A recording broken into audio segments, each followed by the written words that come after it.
Good morning बच्चों। आज जो है ग्रामर में वचन के विषय में बताने जा रहा हूँ, तो ध्यान दीजिए। देखिए, चित्र के माध्यम से स्पष्ट है। ऊपर लिखा है वचन, उसके बाद नीचे दिया है एक वचन और बहुवचन। तो एक वचन मतलब देखो एक चित्र है और इधर दाहिने साइड में दो चित्र है। वही एक चित्र ही जो है एक वचन दर्शाता है और दूसरा जो है बहुवचन दर्शा रहा है। यानी कि इसका परिभाषा क्या क्या है, कैसा है, वैसा आपको समझाऊंगा। पहले आप ध्यान सुनो। देखो, वचन माने जो नीचे दिया गया है, चित्र को ध्यान से देखिए और पढ़िए, फिर समझिए। पहले खाने में जो है एक घोड़ा का चित्र दिया है और दूसरे में दो से ज़्यादा है, माने तीन है। तो वही पढ़ते ही समय आपको वाक्य अगर पढ़ोगे तो समझ में आ जाएगा कि एक वचन और दो वचन या बहुवचन क्या होता है। तो सुनिए, मतलब पहला वाक्य है घोड़ा दौड़ रहा है। दूसरा वाक्य है घोड़े दौड़ रहे हैं। और तीसरे में आइए, यहाँ जो है एक खाने में एक बालक है जो गेंद के साथ खेल रहा है। दूसरे खाने में जो है दो बच्चे हैं जो गेंद के एक साथ खेल रहे हैं। तो पहले में जो है बालक गेंद खेल रहा है, दूसरे में है बालक गेंद खेल रहे हैं। माने एक बालक है तो खेल रहा है लिखा है, और दूसरे में दो बालक हैं माने खेल रहे हैं। इस तरह से आगे समझिए। माने अब आ जाइए वचन की परिभाषा। तो वचन की परिभाषा होता है, जैसे शब्द के जिस रूप से यह ज्ञात हो कि वह एक के लिए प्रयुक्त हुआ मतलब प्रयोग किया गया है, या एक से अधिक के लिए उसे वचन कहते हैं। यानी एक बार फिर से वचन की परिभाषा सुनिए। वचन की परिभाषा माने शब्द के जिस रूप से यह ज्ञात हो कि वह एक के लिए प्रयुक्त हुआ है या एक से अधिक के लिए उसे वचन कहते हैं। जैसे लड़का, लड़के, घोड़ा, घोड़े, रात, रातें, आँख, आँखें, दवात और दवातें। माने इस तरह से एग्जाम्पल के साथ साथ आपको बता रहा हूँ, तो आप वचन की परिभाषा के माध्यम से यह उनका जो है उदाहरण भी जानो। उदाहरण जैसे यानी उदाहरण एग्जाम्पल जिसको बोलते हैं। तो हो गया लड़का का लड़के, घोड़ा का घोड़े, रात का रातें, आँख का आँखें, दवात का दवातें। इस तरह से आपका जो है आगे देखो, माने वचन में कितने भेद होते हैं। भेद यानी कि प्रकार। प्रकार जो है वचन के दो होते हैं। पहला होता है एक वचन, बहुवचन है। इसमें जैसा देखो चित्र द्वारा मैं दर्शाया हूँ लाइनिंग के द्वारा, और नीचे लिखा हूँ संक्षेप में एक वचन और बहुवचन।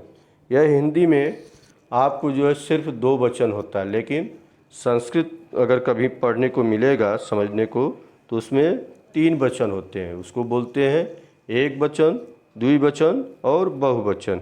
लेकिन हिंदी के ग्रामर में सिर्फ दो वचन ही प्रयोग किया जाता है, जो कि उसको बोलते हैं एक वचन और बहुवचन। एक वचन के अंतर्गत सिर्फ एक आता है और बहुवचन के अंतर्गत एक से ज़्यादा होते हैं, कम से कम दो। दो के बाद चाहे जितनी संख्या होती है। इस तरह से हिंदी के वचन में दो प्रकार होते हैं। तो अब दोनों के जो है अलग अलग परिभाषा है, उसके विषय में ध्यान से सुनिए और समझिए। जैसे पहला एक वचन की परिभाषा सुनिए। शब्द के जिस रूप से एक संख्या का बोध हो उसे एक वचन कहते हैं। माने एक वचन किसे कहते हैं? माने शब्द के जिस रूप से एक संख्या का बोध हो। बोध माने मैं आपको हरदम बताता हूँ ज्ञान या आभास या परिचय। मैं शब्द के जिस रूप से एक संख्या का बोध हो उसे एक वचन कहते हैं। आया बच्चों समझ में? हाँ, तो आप आगे देखिए। उदाहरण पुस्तक, पेंसिल, घोड़ा आदि, ये तीनों शब्द जो दिए हैं उदाहरण के स्वरूप हैं, उससे यह जो है तीनों के तीनों जो है एक वचन के अंतर्गत आते हैं। ऐसे एग्जाम्पल लोगे तो अनेकों उदाहरण हैं, जैसे मकान का मकाने, शहर का शहरे हैं, इसी तरह से जानवर का जानवरे हैं अंतर्गत आता है। तो अब आइए बहुवचन की परिभाषा सुनिए। शब्द के जिस रूप से एक से अधिक संख्या का बोध हो उसे बहुवचन कहते हैं। माने पहले मैं क्या बताया कि शब्द के जिस रूप से सिर्फ एक संख्या का बोध हो या ज्ञान हो उसे एक वचन कहते हैं, और बहुवचन इसका ठीक विपरीत होता है। जैसे शब्द के जिस रूप से एक से अधिक संख्या का बोध हो उसे बहुवचन कहते हैं। आया बात समझ में? आगे इसका उदाहरण भी जानिए। जैसे एक वचन में सिर्फ पुस्तक था, लेकिन यहाँ बहुवचन में पुस्तकें हैं। एक वचन में पेंसिल रहेगा सिर्फ सिंगल, और यहाँ जो है पेंसिलें, पेंसिलें माने दो से ज़्यादा। और एक वचन के अंतर्गत घोड़ा आता है, बहुवचन के अंतर्गत घोड़े। माने जो उदाहरण एक वचन में दिया हूँ ठीक दूसरे उदाहरण में बहुवचन में उसी का जो है बहुवचन दिया गया है, जिससे आपको कोई किसी भी तरह का तकलीफ न हो समझने में। तो आगे चलिए। बस आपको ध्यान यह देना है कि वचन की पहचान संज्ञा या सर्वनाम शब्द से ही हो जाती है। माने संज्ञा से या सर्वनाम से मालूम हो जाता है कि यह एक वचन है या बहुवचन है। जैसे बालक हंस रहा है, तो यह वाक्य पढ़ रहे हो, इसमें जितने शब्द हैं इससे स्पष्ट हो गया बालक हंस रहा है माने सिर्फ एक बालक हंस रहा है। और बहुवचन में आओगे तो वही शब्द जो है कैसा हो जाएगा, बालक हंस रहे हैं, हाय की जगह हाय हो जाएगा। यही हो गया आपका बहुवचन। और एक वचन में होता है तू कहाँ जा रहा है, और बहुवचन में तुम कहाँ जा रहे हो। स्मरण रहे माने ध्यान रहे, आदर के लिए एक वचन के स्थान पर बहुवचन का प्रयोग किया जाता है।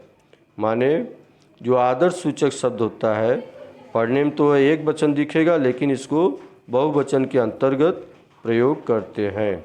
जैसे अध्यापक जी पढ़ा रहे हैं, आप कब आएंगे, यानी अब आप कब आएंगे। पिताजी दिल्ली से परसों जालंधर आ रहे हैं, माने यह जहाँ आप लग गया यह जो है शब्द हो जाता है एक वचन से बहुवचन।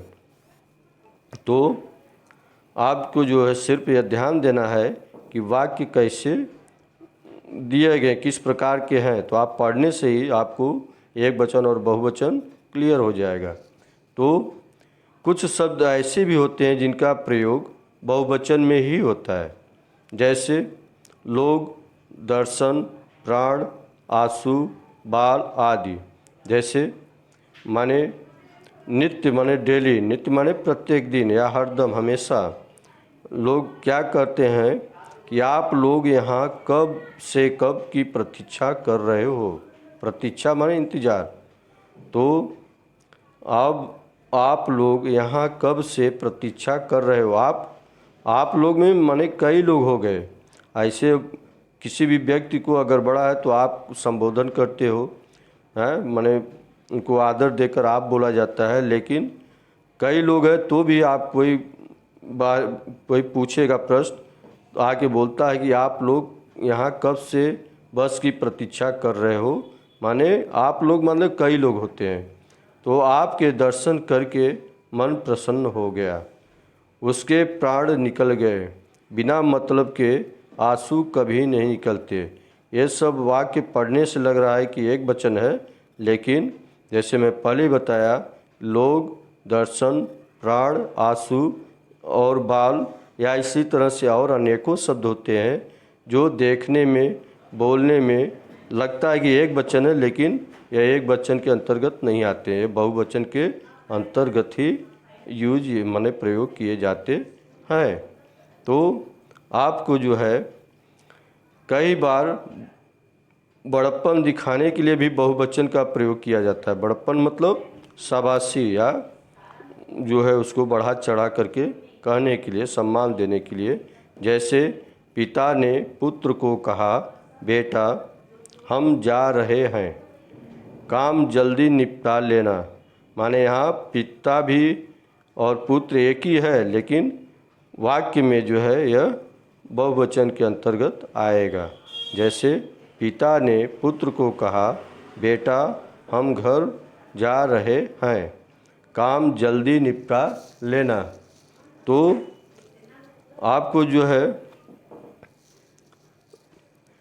जातिवाचक शब्दों का बहुवचन के स्थान पर एक वचन में प्रयोग होता है। जातिवाचक मतलब जैसा संज्ञा में 5 प्रकार होता है, तो वह जातिवाचक एक शब्द है, माने संज्ञा के प्रकार के अंतर्गत है। इसके अंतर्गत जो है बहुवचन स्थान मतलब जहाँ जातिवाचक शब्द का प्रयोग होता है वहाँ बहुवचन का ही प्रयोग कहा जाता है। जैसे कुल्लू का सेव बहुत ही मीठा होता है, और नागपुर में संतरा बहुत होता है। कहने का मतलब अब यहाँ जो है संतरा एक वचन है, लेकिन बहुत लग गया शब्द, तो बहुत माने अनेकों हो गया, बहुवचन हो गया। माने नागपुर एक स्थान है, प्लेस है, संज्ञा है, वहाँ जो है संतरा की खेती यानी पैदावार होती है। जैसे नासिक में भी आपका जो है केला का, अंगूर का जो है फसल या पैदावार अच्छी होती है, माने ज़्यादा होती है। तो इस तरह से आपको समझना है, शब्द तो एक वचन में रहेगा, लेकिन बहुवचन के अंतर्गत आपको पढ़ने के माध्यम से समझना है। तो वर्ग, वृंद, जाति, दल और गण ये शब्द अनेक को जो है प्रकट करने वाले हैं, किंतु इनका वाक्य में प्रयोग एक वचन में होता है। जैसे अध्यापक वृंद की सभा हो रही है, यह जो है एक वचन के अंतर्गत होता है। तो आगे समझिए, अध्यापक वृंद की सभा हो रही है या अध्यापक वृंद सभा में बैठा है। हिंदू जात पुनर्जन्म में विश्वास करते हैं या करती है। सैनिक दल मोर्चे की ओर बढ़ रहा है। आज का छात्रगण कल का नेता है। मेरा मित्र वर्ग मुझे अच्छी तरह से जानता है। तो कहने का मतलब अब वाक्य पढ़ रहे हो तो ये मालूम हो रहा है, इसलिए जो है यह एक वचन और बहुवचन के अंतर्गत कौन कौन से वाक्य आते हैं ये आपको समझ में आया। हाँ, तो आगे चलिए। अब जो है कुछ शब्द ऐसे होते हैं बेटा जिसको उसमें कुछ जोड़ते हैं तो आपका एक वचन से बहुवचन होता है। जैसे उदाहरण में सुनिए, अ को आय लगाकर, हाँ, जहाँ जो है जैसे पुस्तक क शब्द है तो पुस्तक क में अ आ रहा है, अब उसमें आय जोड़ो तो हो जाएगा पुस्तकें, माने एक वचन पुस्तक, बहुवचन हो जाएगा पुस्तकें। उसी तरह से आय जोड़ोगे किसी और शब्द, जैसे ले लो किताब, तो किताब में आय जोड़े तो किताब तो एक वचन है, लेकिन आय जोड़ोगे तो हो जाएगा किताबें। तो किताब एक वचन और किताबें बहुवचन। इसी तरह से भैंस है, भैंस एक वचन है, आय जोड़ोगे तो हो जाएगा भैंसे। इसी प्रकार बहिन है, जिसको बहन बोलते हैं, तो बहिन शब्द एक वचन है और आय जोड़ दोगे तो हो जाएगा बहिने हैं। और कुछ शब्द होता है आ में अगर ए जोड़ोगे तो हो जाएगा बहुवचन। जैसे घोड़ा शब्द है, बेटा शब्द है, काला है, कौवा है, चीता है। तो अब आ में घोड़ा मतलब लास्ट मात्रा क्या है आ में अगर ए जोड़ोगे हो जाएगा घोड़े। उसी तरह से बेटा का बेटे, काला का काले, माने इस तरह से आ में ए जोड़ोगे तो हो जाएगा बहुवचन। और आ में जो है स्त्रीलिंग भी आता है, जैसे कथा तो कथाएँ हैं, लता लताएँ, कन्या कन्याएँ। इसी तरह से ई जोड़ोगे तो रोटी का हो जाएगा रोटियाँ। हाँ, और इया जोड़ोगे तो हो जाएगा डिबिया। डिबिया में इया जोड़ोगे तो हो जाएगा डिबिया। जैसे चूहिया शब्द है, चूहिया में इया जोड़ोगे तो हो जाएगा चूहिया। हाँ, माने चूहिया एक शब्द है और चूहिया हो जाएगा बहुवचन। इस तरह से आपको जो है वचन का जानकारी लेना है, एक वचन और दो वचन। आप ध्यान से सुनोगे, पढ़ोगे तो बुक के माध्यम से आपको एक वचन और दो वचन की पहचान करने में कोई परेशानी नहीं होएगा। बहुत सरल तरीका है और यह हर एग्ज़ाम में 1-2 मार्क का आता है, इसलिए बेटा इसको पढ़ना अनिवार्य है।